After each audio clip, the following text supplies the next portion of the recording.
Bukayo Saka, mais Gabriel Martinelli prend place sur le côté droit, aux côtés de Kai Havertz et Leandro Trossard. Toujours pas de recrue offensive pour Arsenal. Pas sûr que d'ici demain soir, Mikel Arteta trouve son bonheur.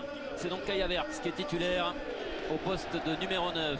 Les choix de Pep Guardiola avec l'absence d'Ederson qui est légèrement blessé. C'est Ortega qui va jouer dans le but cet après-midi. De Bruyne, Gundogan sur le banc.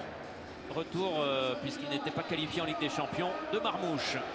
Marmouche qui enchaîne une deuxième titularisation consécutive en Première Ligue après celle face à Chelsea la semaine passée.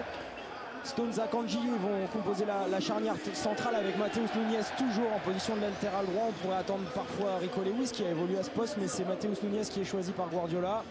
Kovacic, Silva et Foden vont composer le milieu de terrain qui va se désarticuler un petit peu pour essayer de servir Savigno, Marmouche et le géant norvégien Erling Haaland à la pointe de l'attaque qui a été buteur la semaine passée lui aussi face à Chelsea. Haaland qui avait marqué au match aller son 100e but avec Manchester City. Vous voyez que De Bruyne, Gundogan ont pris place sur le banc, de même que Kusanov qui avait été en difficulté la semaine dernière pour sa première. Arsenal, Manchester City, c'est un classique et c'est toujours électrique. Avec nous pour commenter Florence Cinema Pongol qui est derrière le but de Stéphane Ortega dans cette première période.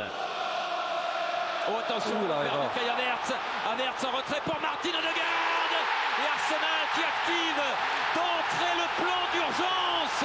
Même pas 2 minutes de jeu, Arsenal profite des errances de la défense de City.